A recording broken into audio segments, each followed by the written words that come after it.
시청자 여러분 안녕하십니까, 오봉옥입니다. 오늘은 특별히 인터넷신문 오마이뉴스사의 스튜디오에서 인사드립니다. 지난 주말 저는 행복에 관한 책을 한 권 읽고 지금까지 행복이라는 말에 얽매여 있습니다. 여러분들은 행복에 대해서 어떻게 생각하십니까?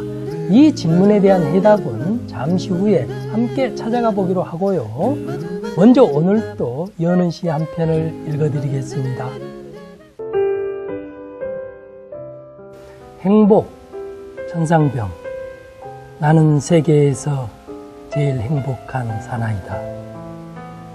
아내가 찻집을 경영해서 생활에 걱정이 없고, 대학을 다녔으니 배움에 부족함도 없고, 시인이니 명예욕도 충분하고, 이쁜 아내니 여자 생각도 없고, 아이가 없으니 뒤를 걱정할 필요도 없고, 집도 있으니 얼마나 편안한가. 막걸리를 좋아하는데 아내가 다 사주니 무슨 불평이 있겠는가. 더구나 하나님을 굳게 믿으니 이 우주에서 가장 강력한 분이 나의 백이시니 무슨 불행이 온단 말인가. 어떻게 들으셨습니까? 행복이란 마음먹기에 달려있다는 말이 있는데요. 천상병 시인의 소박한 그런 마음이 우리의 가슴을 울리는 것 같습니다.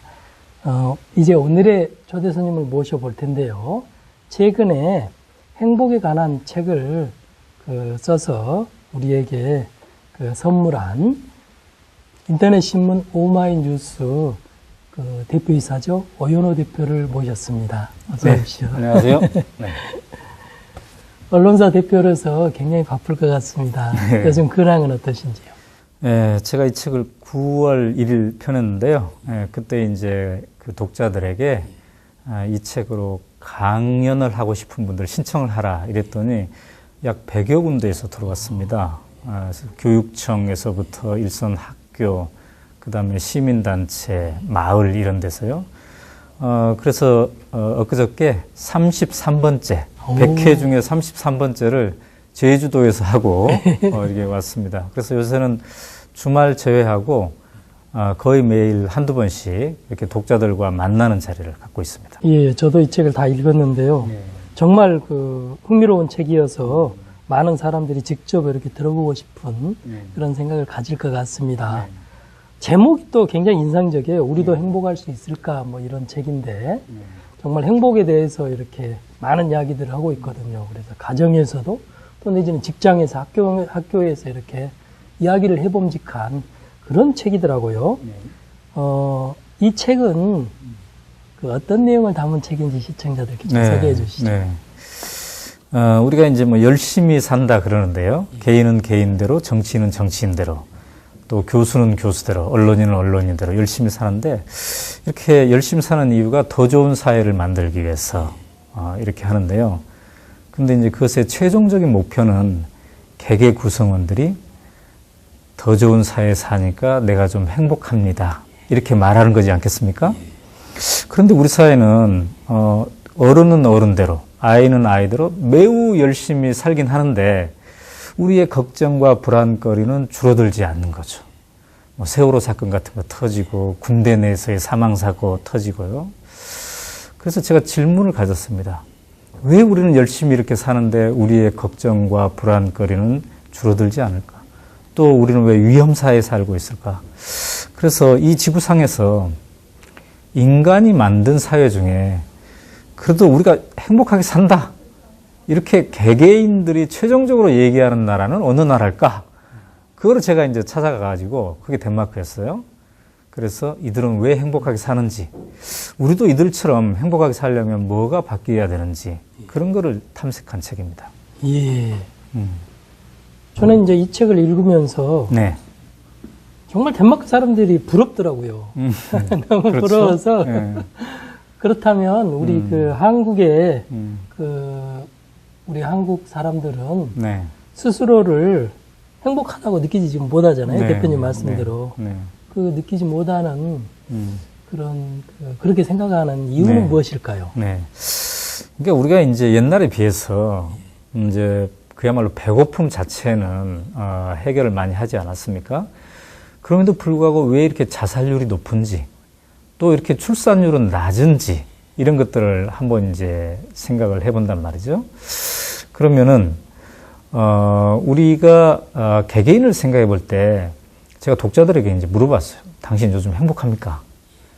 근데 그 중에 약 80%가 좀 행복하다고 얘기하기 거시기 합니다. 주저됩니다.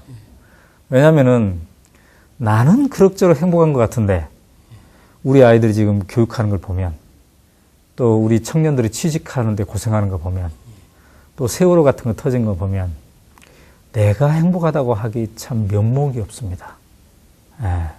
그러니까 이게 나의 행복은 우리의 행복과 결부되었을 때 최종적으로 내가 행복해지는 거거든요. 네.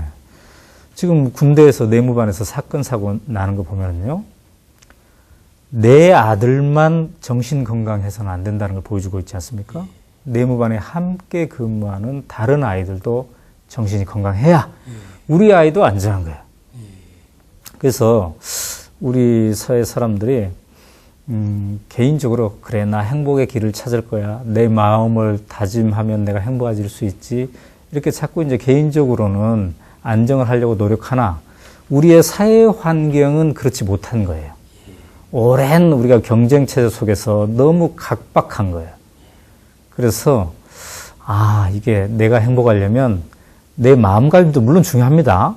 그러나 그것과 함께 나를 둘러싼 이 환경이 함께 그 조건이 되어져야 된다. 이런 걸 얘기해 주고 있는 것 같습니다.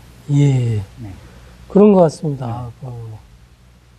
지금 대표님께서는 여기 서문에 나와 있지만 2012년도, 2013년도 유엔에서 그런 그 행복지수 1위를 덴마크라고 해서 찾아가셨다고 그랬는데 저는 그 옛날에 7, 8년 전인 것 같은데요. 7, 8년 전에 언론에서 봤어요. 행복지수 1위가 방글라데시더라고요. 그래서 방글라데시 하면 너무 가난한 나라인데 1위여서 제가 인터넷에서 좀 서치해 봤어요. 그랬더니 그 나라 사람들의 그런 성정이랄까 또 내지는 뭐 여러 가지들이 작용해서 가난하지만 만족한다고 그래요. 그래서 그때 약간 의문을 품었어요. 이게 정말 우리가 원하는 그런 것은 아니었거든요. 환경도 있고 여러 가지 조건들이 있을 텐데. 근데 그런 해답을 그 덴마크에서 주는 것 같아요. 이 책을 읽어보니까. 그런데 이렇게 덴마크를 꼭 집어서 그 덴마크를 우리의 모델로 한번 연구해 볼 필요가 있다라고 생각한 직접적인 이유가 있었습니까? 네. 지금 이제 말씀하신 대로 우리가 행복한 나라 그러면 그동안 방글라데시도 거론됐고 부탄도 거론됐고 또 뭐 인도도 거론되고 여러 가지 나라들이 거론이 됩니다. 그런데 이제 제가 주목했던 것은 우리는 행복합니다 이렇게 얘기할 때 이런 주관적 만족도 이것도 있겠지만 객관적 만족도 그 사회의 지표 예를 든다면 국민 총생산이라든지 그 다음에 사회 안전망의 정도라든지 기대 수명 이런 것들을 이제 함께 고려해야 된다. 그래서 이번에 그 유엔 조사는 2012년, 13년 조사는 바로 그런 것들을 함께 고려한 거거든요. 그 결과 이제 덴마크가 2년 연속 1위가 되어서 제가 이 정도면 우리나라 사람들이 따라 배울 수 있겠다, 있고 싶어 하겠다 이런 생각도 이제 들었습니다. 근데 이제 막상 가보니까 이게 사회 안전망, 복지제도 이것만은 아니구나, 간단치 않구나. 이런 걸 이제 느꼈습니다. 그래서 왜 취재기자가 보통 한 나라 4박 5일 가면 이 정도면 취재했겠다 이렇게 하지 않습니까?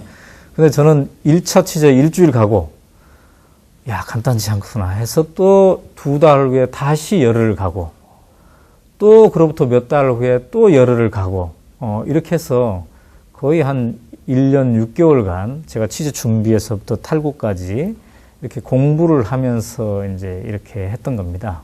네. 행복지수 하면 이제 내적인 요인하고 외적 요인을 지금 말씀하신 대로 다 이렇게 고려해서 뭐가 생각해 봐야 되잖아요. 그렇습니다. 그런데 외적 요인은 그렇다 치고 환경이니 뭐 이렇게 사회 안전망이니 뭐니 이런 조건들은 뒤로 차치하고라도 그 내적으로 덴마크 사람들의 심성이라고나 할까 뭐 네, 이런 네. 것들이 또 우리하고 많이 이렇게 다른 점이 있던가요? 아, 다른 점보다요, 같은 점이 상당히 있더군요. 그러니까 예를 들면, 단일 민족이에요. 그래서 자기네들끼리 그 눈빛만 봐도 뭔가 통하는 그런 게 있습니다. 이것이 이제 이웃을 사귀게 하는 기본이 됩니다. 그 다음에 남의 집에 놀러 가면, 우리는 덴마크가 서구이기 때문에 한 밤 9시 정도 되면 좀 나와야 될 것 같지 않습니까? 근데 11시, 12시까지 막 얘기하고 이런 게 보통이에요. 또 노래 좋아하고, 그 다음에 이제 결정적인 게 농촌의 문화가 도시에까지 다 스며 있다는 거예요. 옛날 우리의 그 농촌 문화. 이게 대한민국과의 차이입니다. 우리는 옛날에 농촌 문화가 서울로 올 때 단절돼 버리지 않았습니까? 근데 덴마크는 요게 이제 살아있어요. 그 다음에 이제 조금 다른 점이 있다면, 전 국민의 80%가 개신교입니다. 루터교. 그 종교 개혁했던 루터, 이름 딴 루터교. 그래서 이 사람들이 그 프로테스탄티즘의 긍정적인 거. 그러니까 복지제도가 되어 있다 하더라도 우리는 열심히 일해야 된다.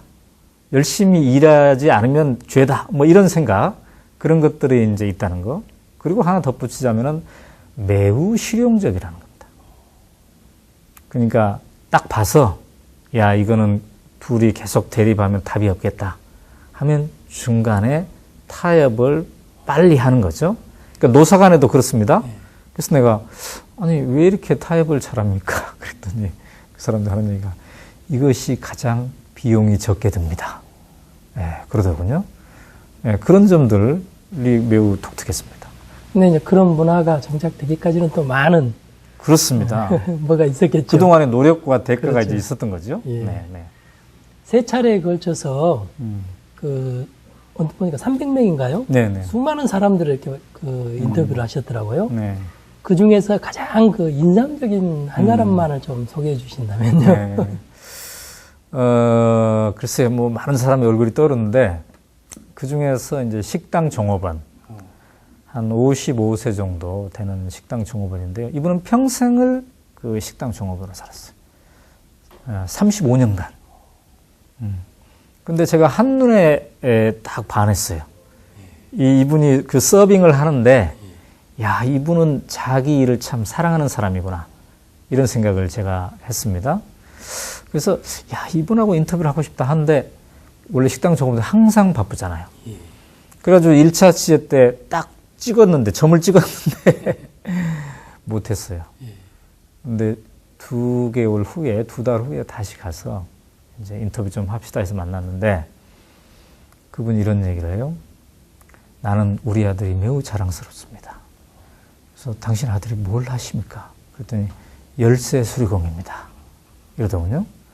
그래서 자기는 식당 종업원인데 매우 자랑스럽고, 또 자기 아들은 열쇠 수리공인데 또 매우 자랑스럽게 해요. 그래서 이분이 이런 얘기를 해요.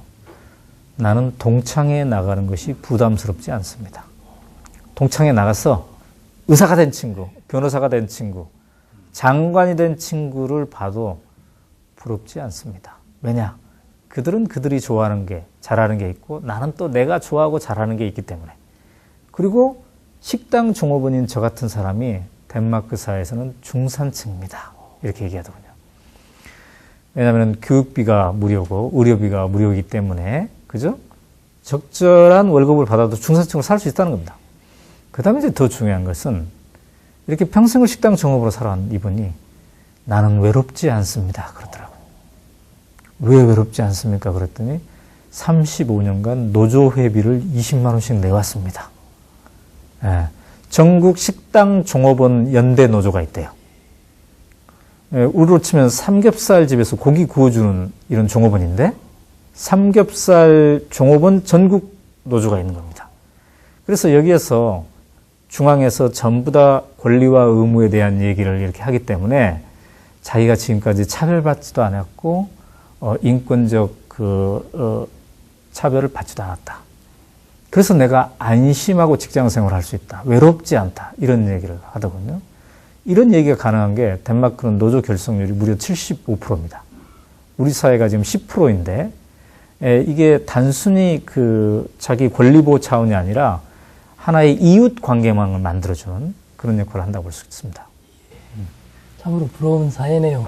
직업에 기천이 없고 그리고 또 중산층이 이렇게 두터워서 그렇습니다. 예. 네. 아, 참 부러운 사회인데요. 그 중에서 네. 책을 읽으면서 가장 제가 부러운 대목이 그거였어요. 사회 안전망이 네. 탄탄하다는 그렇죠. 거죠. 네. 그래서 사회 안전망이 탄탄하다는 점이 그러면 이제 모두가 안심하고 살 수 있잖아요. 네. 그런 점이 참 부러웠는데 우리나라하고 이렇게 사회 안전망 측면에서 비교해 본다면 어떻게 네. 말씀하세요? 우선요, 그 태어나자마자 전 국민에게 주치의가 배정됩니다. 갓난아이가 태어나면 당신의 주치의는 누구입니다. 이렇게 카드가 나온다는 거죠. 이래서 이제 전 국민 의료보험이 잘 되어 있는데 우리는 의료보험이 비교적 잘 되어 있다고 하지만 또 어떻습니까? 암보험 들고 실손보험 들어야 안전한. 근데 이 사회는 그런 게 없어요. 워낙 이게 주치의 제도가 잘 되어 있기 때문에. 그 다음에 이제 우리가 가장 부러운 것은 대학교 때까지 교육비가 없다는 점입니다. 물론 이제 독일이나 프랑스 같은 이렇게 서유럽을 가보면은 그들의 등록금이 매우 저렴하지 않습니까? 그런데 이 나라는 아예 없고 그 다음에 대학생이 되면은 월 120만 원씩 월급을 받습니다.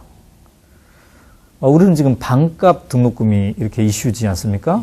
그런데 거기는 없고 월급을 받는다는 거죠. 그래서 내가 왜들 이러십니까? 돈 쓸 일도 많은데 왜 대학생들에게 이렇게 많이 줍니까? 그랬더니 이 나라 대학생들은 부모로부터 빨리 독립을 해요. 그러니까 이제 대학에서 공부하려면 뭔가 돈이 필요하지 않겠습니까? 그래서 지원하는 측면도 있지만 더 중요한 것은 덴마크 헌법 30몇 조인가에 균등하게 교육받을 권리가 보장되어 있어요. 이 사람들이 그런 겁니다. 만약 어떤 학생이 가난해서 아르바이트를 해야 된다면 수업에 집중할 수 없기 때문에 그러면 균등하게 교육받을 권리를 침해받는 것이다. 그래서 제가 이제 한국에 와서 우리나라에서 아르바이트를 하지 않으면 안 되는 학생이 몇 명이나 되나 이렇게 했더니 무려 32만 명이더라고요. 그래서 저는 전에는 이렇게 아르바이트 하는 학생들 보면 야, 이 아이가 참 대견하다. 부모가 가난해가지고 얘가 열심히 이렇게 생활을 하는구나. 또 젊어서 고생은 사서 한다는데 이런 식의 생각을 이렇게 한 측면이 있었어요. 근데 덴마크에 다녀온 다음에 이런 생각이 들더군요. 야, 이 아이가 지금 우리 헌법에도 균등하게 교육받을 기회가 보장돼 있으니까 그거를 박탈당하고 있구나. 헌법이 보장하는 권리를 박탈당하고 있구나. 이런 생각이 들어가지고 기성세대로서 어떤 그 죄책감을 갖게 되었습니다. 거기는 특별히 뭐 대학 가려고 막 몸부림치지도 않고 뭐 서열도 없고 그렇습니다. 그런다고 그래서 참 부러운 사회다 이런 생각을 했는데 또 그렇게 되기까지 무료로 대학 가고 또 대학생에게도 생활비를 대줄 정도로 되려면은 많은 사람들이 세금을 이 책에 나온 대로 세금을 그렇습니다. 이렇게 많이 내야 되고 또 그런 것이 기분 좋게 또 내야 되잖아요. 네. 근데 이 사람들이 정말 그렇게 기분 좋게 돈을 내던가요? 그렇습니다. 제가 이제 이번 취재원의 한 30%는 약속된 취재원, 미리 양해를 얻고 이런 사람들이고 나머지 70%는 그냥 길거리에 가다가 혹은 식당에서 이렇게 이제 만나서 인터뷰를 한 이런 분들이에요. 제가 그래서 이 사회복지를 가능케 하는 세원이 어디서 나오나, 재정이 어디서 나오나 했더니 매우 많이 세금을 냅니다. 그 택시기사의 경우에 30%를 내고요. 그 다음에 변호사나 의사 이렇게 고수익군은 50% 이상을 내요.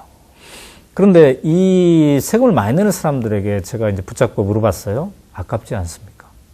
근데 너무 신기한 게 이 질문을 이해를 못해요. 왜 아깝다고 하지? 이걸 자기는 이해를 못하는 거야. 예. 그러면서 이렇게 얘기합니다. 아니 너무 당연하지 않습니까? 내가 젊었을 때 대학 다닐 때 공짜로 배웠고 또 병원도 지금까지 무료로 했는데 내가 지금 이제 어느 정도 버니까 이거를 비교적 가난한 사람들이 걱정 없이 살 수 있도록 내가 도와준다면 나 또한 기쁘지 않겠습니까? 이런 얘기를 해요. 근데 이런 얘기를 듣기 위해서 막 여러 사람을 인터뷰한 게 아니라 그냥 길거리에 가다가 아무나 붙잡고 얘기해도 그런 얘기가 나온다는 겁니다. 그래서 제가 가장 절실하게 하나의 단어를 덴마크에서 느낀 것은 무엇인가가 문화가 된다는 것이 이런 거구나. 그러니까 한두 명의 돌출된 모범 사례가 아니라 어떤 일반인들에게 상식이 되어서 스며들어간다는 것, 그게 이제 문화이지 않겠습니까? 아, 문화가 된다는 것은 이런 거구나. 그래서 우리가 뭔가 막 혁신학교도 그렇고 뭔가 모범적인 시민도 그렇고 우리는 이걸 본보기가 지금 만들어지고 있는 것인데, 우리는 본보기가 만들어진 사회이지만 거기는 이미 이 본보기들이 스며들어서 이제 하나의 문화가 되어 있다는 그런 차이가 있더군요. 네. 대표님께서는 덴마크 사람들이 그 행복한 6가지 키워드로 이렇게 이야기했어요. 자유, 안정, 평화, 신뢰, 이웃, 환경을 이야기했는데요. 네. 우리 시청자들께서 지금 이렇게 읽어주기만 해도 이런 단어들을 보고 느낀 게 있을 것 같은데 네. 그 중에서 가장 이해를 좀 못할 대목이 이웃 같아요. 네. 이웃이라는 키워드는 좀 생소할 것 같거든요. 왜 이렇게 이웃을 행복의 요인으로 꼽았는지요? 그 유엔에서 행복지수를 조사할 때 주관적 행복도와 객관적 행복도 조사할 때 이런 질문이 있었어요. 당신이 쓰러질 때 누군가 일으켜 세워줄 만한 이웃이 있습니까? 예. 근데 이제 덴마크에 가보니까 이 이웃망이 매우 촘촘해요. 그러니까 자기네들 말로 덴마크가 이 지구상에서 가장 조직화된 나라래요. 그게 이제 이웃망을 얘기하는 거야. 근데 이게 농촌의 문화가 그대로 농촌뿐만 아니라 도시에도 있는데요. 농촌에 무슨 문화였냐면 협동조합 문화였어요. 이 사람들 110년 전부터 협동조합을 만들었는데 그때의 핵심 논리는 이겁니다. 한 사람이 소에서 짠 우유를 가지고 치즈 버터를 만들려면 한 농부가 각 가정에서 만들려면 너무 힘들다. 우리가 힘을 합쳐서 공장을 하나 만들어서 이거를 표준화를 해서 하면은 잘 살 수 있지 않겠는가. 이러면서 이제 협동조합을 만들기 시작해요. 그러니까 삶의 생활, 농촌 생활의 생활 속에서 이게 된 거지, 뭐 우리가 고상한 민주주의를 하자 이래서 된 게 아니라는 거죠. 근데 이 과정에서 자연스럽게 이웃망이 생겨가지고 덴마크인들의 대부분이 지금 협동조합에 가입되어 있는데 이런 말이 있어요. 우리나라 말로 바꾸면 서울역에서 옆자리에 열차를 타가지고 부산역에 내릴 때쯤이면은 둘이 협동조합을 하나 만든다. 그런데 정작 협동조합 법은 없어요. 110년 동안 이렇게 협동조합을 만들어서 생활경제를 하는데 정작 협동조합 법이 없다는 거예요. 그러니까 문화 속에서 그렇게 이제 한다는 거죠.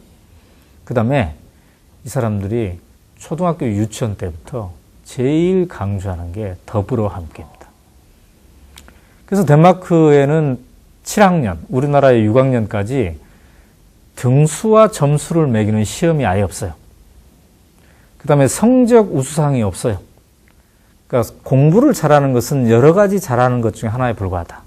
누가 1등, 누가 2등, 누가 3등 하면은 벌써 경쟁이 생기고 그 사이에 더불어 함께가 없다.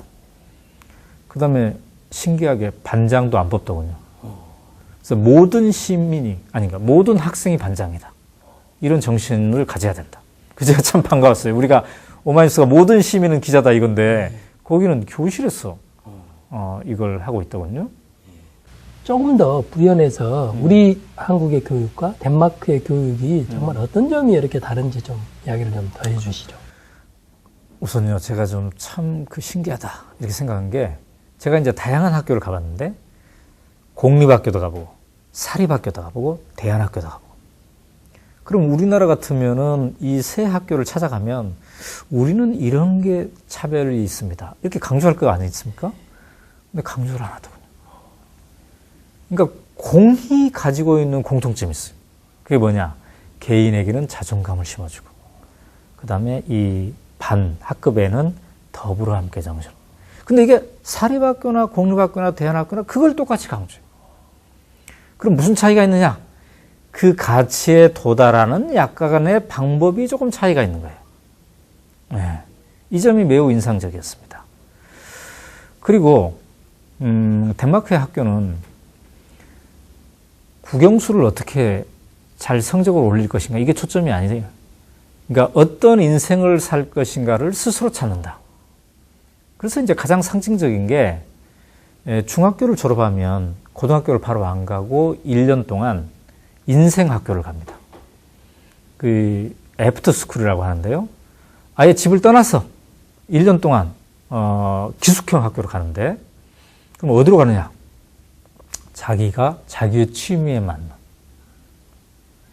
그러니까 영어학원, 수학학원으로 가는 게 아니라 나는 축구를 좋아한다. 나는 미술을 좋아한다. 나는 음악을 좋아한다. 혹은 나는 숲속에서 그냥 집 짓는 걸 좋아한다. 그러면 1년 내내 그것을 할 수 있는 학교로 가는 거예요. 또 그거를 좋아하는 아이들만 모인 거예요. 그 학교에. 그러니까 한 학생한테 내가 뭐가 좋으냐 그랬더니 내가 말수가 없었는데 내성적이었는데 여기 와서 말문이 트였습니다. 그러더라고요. 왜냐하면 자기가 좋아하는 것을 하루 종일 하니까 또 자기가 좋아하는 것이 비슷한 아이들하고 어울리니까 화제가 당연히 그런 거이지 않겠습니까? 그래서 자기의 말문이 트였다. 즉 사회성이 여기에서 발현이 되는 거죠. 그런데 사회성의 핵심이 뭐냐면 내가 어떤 인생을 살 것인가를 스스로 찾는 거지 않습니까? 사람들과의 대화를 통해서.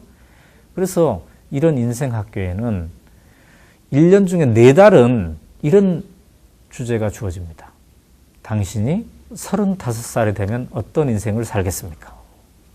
그럼 거기에 대해서 이제 학생들이 스스로 이걸 짜는 거예요. 또 멘토들 와서 도와주고. 예.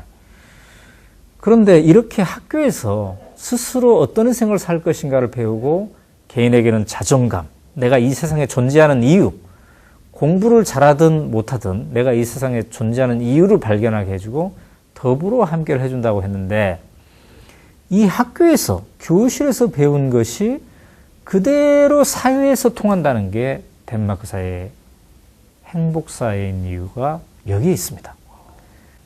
오늘 한 고등학생이 저에게 이메일을 보내왔어요. 장문의 이메일을. 참, 그 중에 한 문장이 정말 저의 가슴을 찌르는데요. 그동안 나는 왜 나의 친구가 노는 것을 보면 안심이 되었는지. 맞아, 우리나라가 그렇게 경쟁 사회여가지고. 네, 그 표현을 제가 읽고서, 예. 야, 정말, 이 아이들도 다 느끼고 있는 거구나. 네. 대표님께서도 이 책에서 그 언급한 바 있는데, 네. 우리나라에서는 이제 실험적으로 해보고 있는 게 혁신 학교 같아요. 그렇습니다. 이 혁신 학교 같은데, 저는 얼마 전에 경기도 성남입니다. 네. 성남에서 100일장 제가 심사를 하러 갔거든요. 중고등학생. 네. 100일장 심사를 하러 갔는데 성남에 중고등학교가 정말 많아요. 성남 인구가 100만이기 때문에 굉장히 학교가 많거든요. 그런데 심사를 딱 다 해놓고 7명을 상을 주는데 1등부터 7등까지가 한 학교였던 거예요. 이건 뭐 있을 그래요? 수 없는 일이거든요. 있을 수 없는 일이죠. 왜냐면 학교가 뭐 어마어마하게 많은데 50개도 넘는 학교 중에서 한 학교가 1등부터 7등까지 딱 나와버린 거예요. 네. 저 몰랐어요. 왜냐면 학교를 안 보여주고 우리한테 심사를 하겠거든요. 뽑아놓고 보니까 1등부터 7등까지가 한 학교였는데 혁신학교였습니다. 그래서 혁신학교니까 이렇게 되는구나 하는 생각을 했는데요. 그 덴마크 교육 현장을 쭉 이렇게 둘러보시고 나서 대표님께서 우리나라의 혁신학교는 어떻게 바라보고 있는지 궁금해요. 네. 우리나라의 혁신학교가 지금 제시하는 가치가 개인에게는 자존감을 주고 즐겁게 하고 즐거운 학교, 그 다음에 더불어 함께하고 이런 거지 않습니까? 그러니까 덴마크가 중요시하는 가치와 거의 동일해요. 근데 이제 과연 모든 혁신학교가 잘 되느냐? 그건 아니겠죠. 그렇죠. 예. 왜냐하면 시청자 여러분이 혁신학교 뭐지? 이렇게 생각하시는 분도 있겠는데 이거는 사립학교가 아니에요. 공립학교 중에서 공교육을 정상화 잘 해야 되겠다 해가지고 지금 이제 본보기로 지정한 학교를 우리가 혁신학교로 하지 않습니까? 근데 어쨌든 간에 그러한 가치에 의해서 새로운 실험을 하고 있는데 그랬더니 아이들이 달라지더라. 예. 우선 교실이 조금 즐거워지더라. 아이들이 그 다음에 어떤 혁신학교 선생님은 그런 표현을 했어요. 점심시간에 아이들이 교실에 안 있고 어디론가 가버린대. 어디로 가십니까? 그랬더니 온갖 동아리들이 많아가지고 점심시간에 그 동아리 모임 하느라고 근데 이 동아리는 선생님이 만들어준 게 아니에요. 자기네들끼리. 그러니까 이게 자발적으로 뭔가 재미난 일들을 막 이렇게 꾸미는 거예요. 그 다음에 창의적인 방법으로 그렇죠. 이렇게 교육을 하게 되고, 그러니까 글쓰기도 잘할 수밖에 없는 거예요. 예. 예. 근데 이제 우리의 혁신학교는 아직 완성형이 아니죠. 그래서 막 교육청에서 이렇게 기존 학교를 이제 바꾸다 보니까 교육청에서 막 지시사항도 많이 내려올 수도 있고, 혁신학교의 선생님들이 오히려 피곤할 수도 있습니다. 그러니까 아이들이 즐거운데 선생님이 지금 피곤할 수가 있어요. 근데 과도기입니다, 과도기. 그러나 어떻습니까? 경기도 교육청에서 이게 시작됐는데, 한 4, 5년 전에 김상곤 교육감 시대부터 시작했는데, 처음에는 0이던 것이 지금은 전국의 6%로 퍼졌어요. 6%. 즉, 이 가치가 우리 사회에도 통한다. 모든 것이 다 잘 되는 건 아니에요. 그러나 상당 부분은 이게 통하고 있다. 네. 그래서 저는 다행으로 생각하고 있어요. 다행이네요. 네네. 예, 또 한 가지 궁금한 건 이거예요. 덴마크 하면은 그야말로 그 북유럽 국가 중에서 어찌 보면은 그 행복 지수가 정말 1위라고 하는 그런 나라인데, 그 나라의 그 사회보장 제도가 굉장히 이제 잘 되어 있다고 네. 아까 말씀하셨잖아요. 그런데 그것을 사회시장 경제, 조금 굉장히 낯설어요, 개념이. 또 사회투자국가, 이렇게 또 이렇게 불린다고 이 책에 쓰여져 있더라고요. 네. 그 개념들은 어떤 뜻을 네. 갖고 있는지요? 네. 자, 제가 이제 이 오마이뉴스라는 미디어이지만 또 중소기업이지 않아요? 예. 100여 명이 있으니까. 내가 우리 직원들의 이제 월급을 매월 25일 주는데, 예, 지금 25일 다가오고 있어요, 서서히. 이제 부담이 되는데, 근데 맨날 이게 안타까웠고 미안한 게 있어요. 아, 이 정도의 월급 가지고 우리 직원이 이게 결혼할 수 있을까? 살 수 있을까? 우리가 뭐 수십 년 된 이런 그 큰 언론사도 아니고, 지금 조그만 중소기업인데, 참 월급을 좀 많이 줄 수 있으면 좋을 텐데, 이런 생각을 하는 거예요. 근데 제가 덴마크에 갔다 와가지고 조금 저의 죄책감이 좀 줄어들었어요. 뭐냐면, 내 잘못만은 아니구나. 나는 이 방송을 지켜보고 있는 모든 중소기업 사장님들이 이 책을 통해서 약간의 위안과 위로를 좀 받았으면 좋겠어요. 내 잘못만은 아니구나. 사실 왜 월급을 받는데 돈이 안 남습니까? 그는 국민의료보험 있지만은 또 실손보험 들어야 되지, 암보험 들어야 하지. 헌법에 균등하게 교육받을 권리가 보장되어 있지만 사교육비 엄청나게 들잖아요. 그 다음에 또 이 집 살려다 보니까 덴마크처럼 적당한 집 사도 남의 눈치 보지 않고 살 수 있으면 괜찮은데, 그럴싸한 뭐 아파트 이런 거 살려다 보니까 자기 돈이 완전히 거기다가 다 들어가죠. 그러니까 이게 월급을 받아도 남는 게 별로 없는 거예요. 그러니까 조금 받은 중소기업뿐만 아니라 큰데도 그런 거예요. 그러니까 아까 사회투자라는 의미는, 사회투자 국가라는 의미는 국가가 사회보장을 통해서 그렇게 투자를 한다는 거예요. 그러면 이것이 그들이 소비층도 되고 안전하게 되고 안심하고 일을 하니까 이것이 결국은 생산성에 도움이 된다는 거죠. 그러니까 심지어 어떤 그 덴마크 회사들은 이런 철학을 갖고 있습니다. 가정이 행복해야 직원들이 일을 잘한다. 그래서 가정의 행복을 위해서 투자를 해요.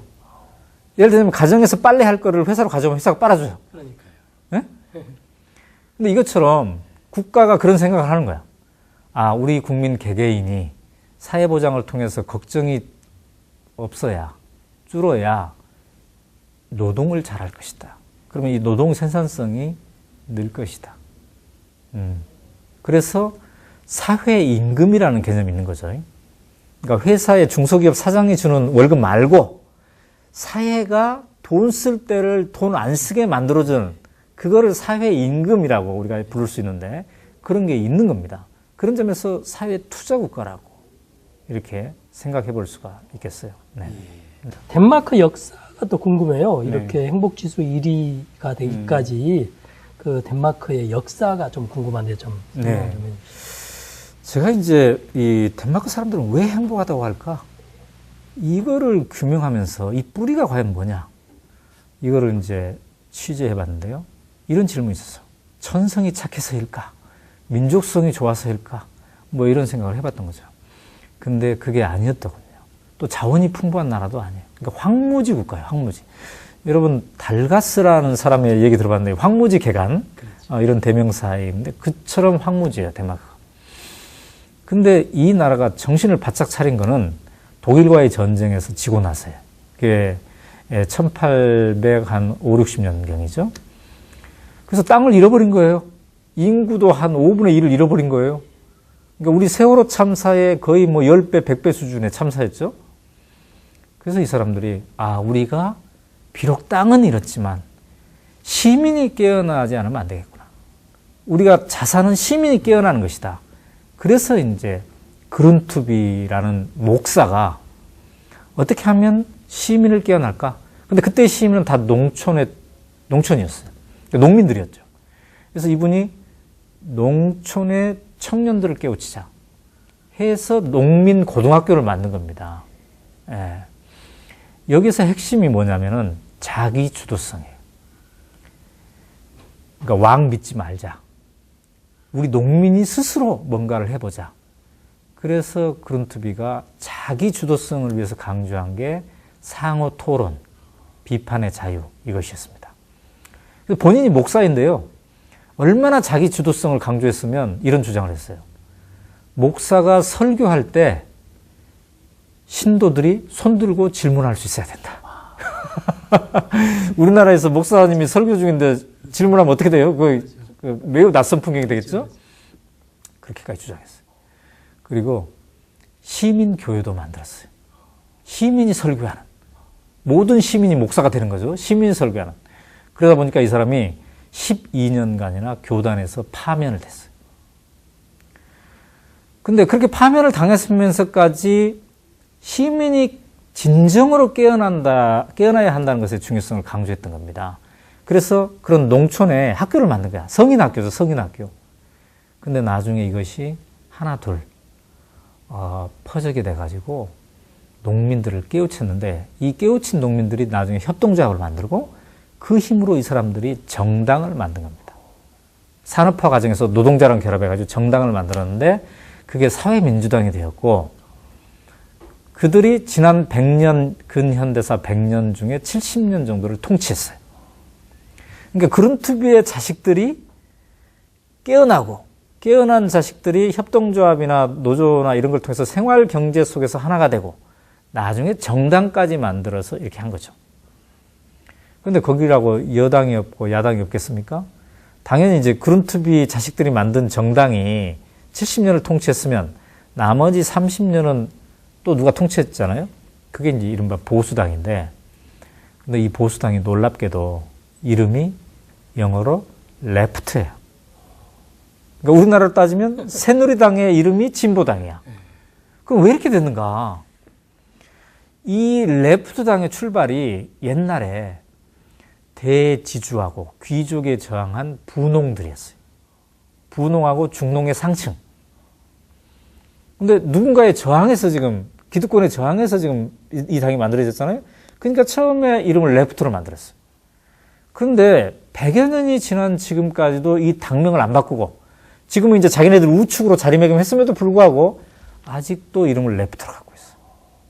그래서 왜 그러십니까? 그랬더니 우리가 옛날에 기득권과 저항해서 새로운 세상을 만들기 위해서 싸운 전통이 있다. 그 전통을 우리는 소중히 생각했다.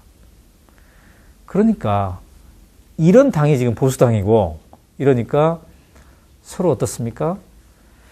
시민의 권리를 보장해야 되는 시민이 주인공이 되기 위한 핵심 정책들은 안 바꾸고 그대로 유지해온 거죠. 이게 덴마크가 지금까지 행복지수 1위의 나라가 된 어떤 배경이 됩니다.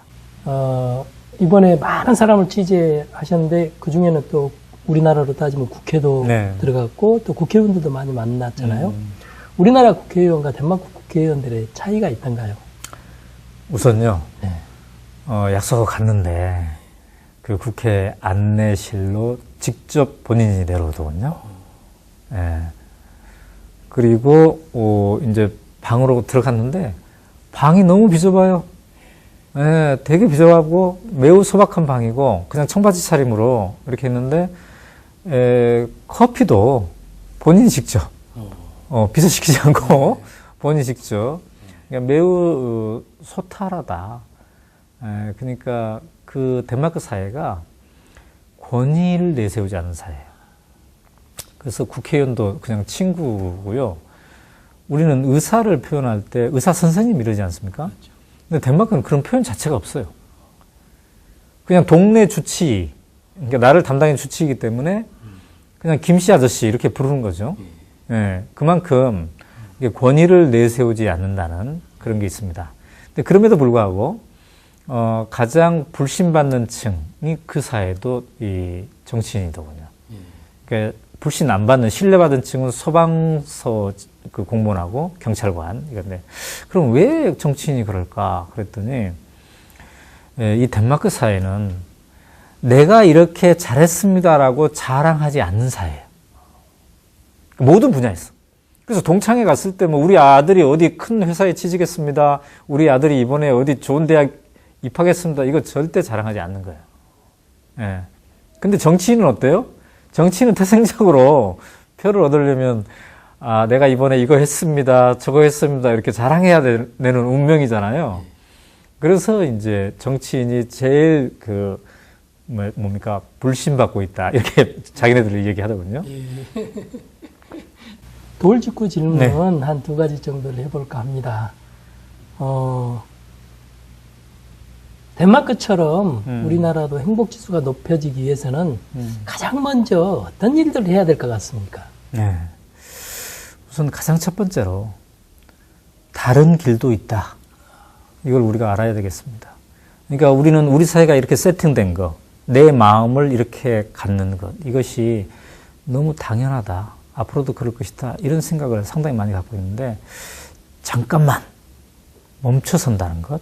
그러니까 멈춰서서 내가 지금 이렇게 살고 있는데 이 길이 최선인가?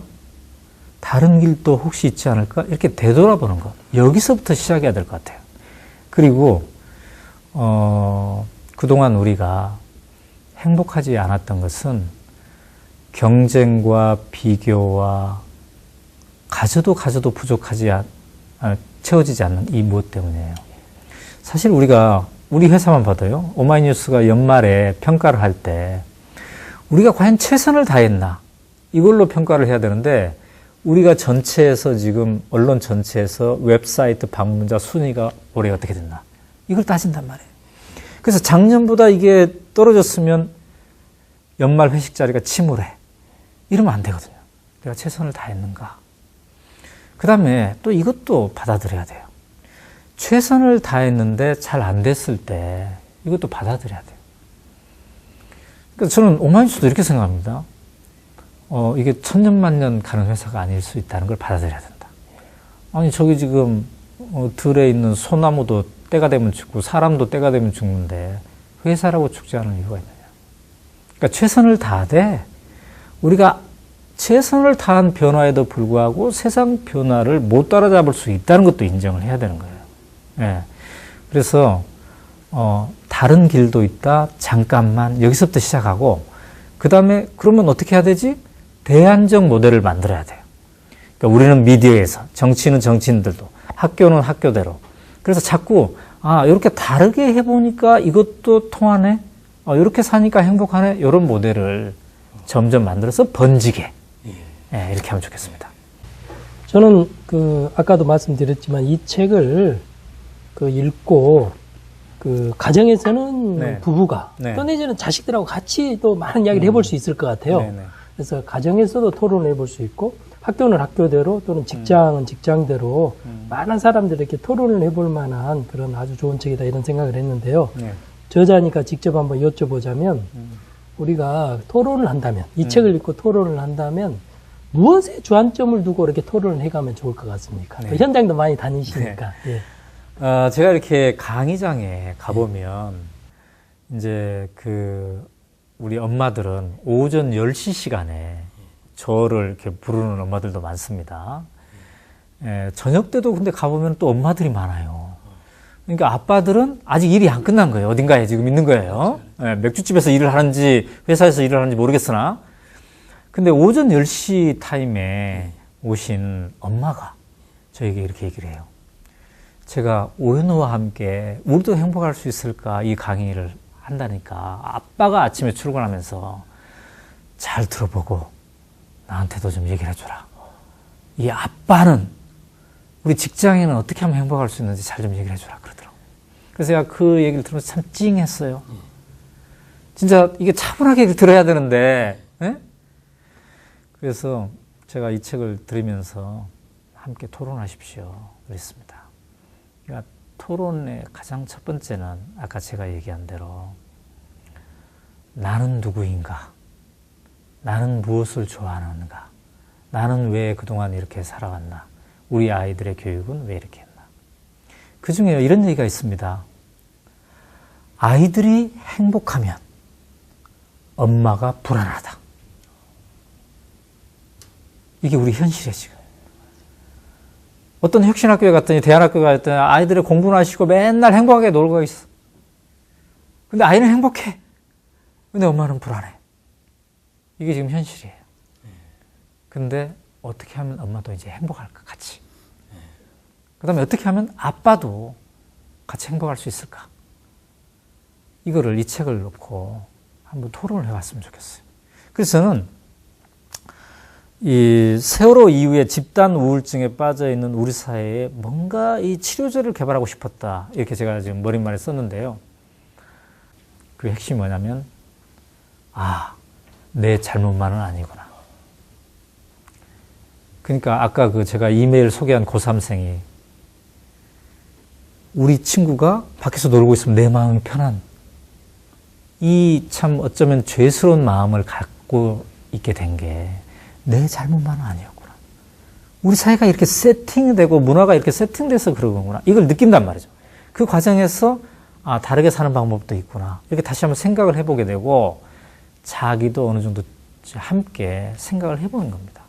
그래서 저는 아빠는 아빠대로, 엄마는 엄마대로, 아이는 아이대로 이거를 읽는 과정이 어떤 하나의 치유의 과정, 우리 모두가 상처, 그동안에 받았던 상처를 한번 치유하는 이런 과정이 함께 갈 수 있겠구나 이런 생각도 해봅니다. 예.